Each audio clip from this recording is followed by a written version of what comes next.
শিবিরের একটা fixed vote bank আছে ঢাকা বিশ্ববিদ্যালয়ে। আমার জানা মতে এটা 4 থেকে 5,000 হতে পারে।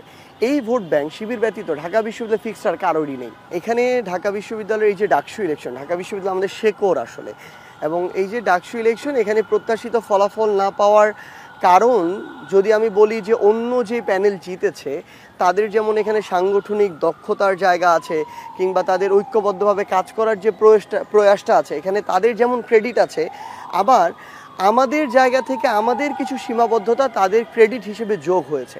এ কারণে তারা প্রত্যাশার চেয়ে অনেক বেশি ভালো করেছে এবং আমাদেরটা প্রত্যাশা অনুযায়ী হয়নি।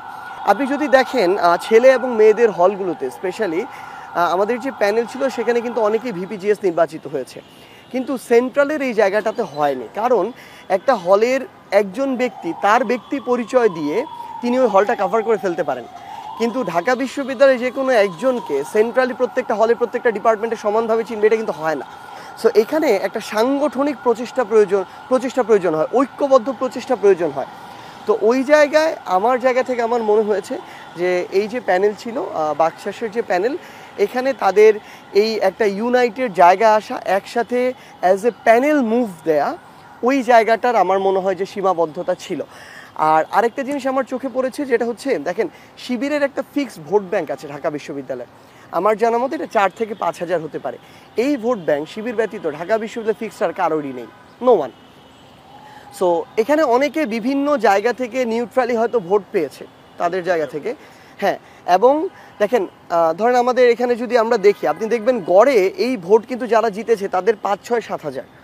সো এখানে ভোটার অংশগ্রহণ 31,000 অংশগ্রহণ করেছে, সেখান থেকে 5,000-এর সাথে 1-2,000 প্লাস হওয়া এটা বেশি বড় বিষয় না। কিন্তু আমাদের ধরেন যিনি ভিপি হয়েছেন তিনি প্রায় 14-15,000 ভোট পেয়েছেন, এরকম আরও বেশ কয়েকজন 10,000 উপরে পেয়েছেন। আমার মনে হয় এখানে দলের চেয়ে ব্যক্তিটা ইম্পর্টেন্ট ছিল, ব্যক্তির ইমেজ ইম্পর্টেন্ট ছিল। ঢাকা বিশ্ববিদ্যালয়ে যারা ছেলে মেয়ে ছিল তাদের আকাঙ্ক্ষার একটা বিষয় ছিল এখানে।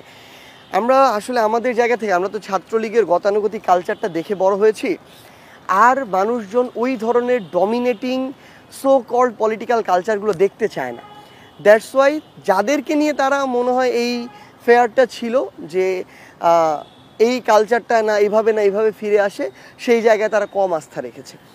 এবং আমার কাছে এটা, আমি আমার জায়গা থেকে মনে করি যে এখানে যেমন আমাদের অবশ্যই সীমাবদ্ধতা আছে সাংগঠনিক জায়গা থেকে, কিংবা আমি যদি বলি একসাথে প্যানেল ওয়াইজ কাজ করার ক্ষেত্রে।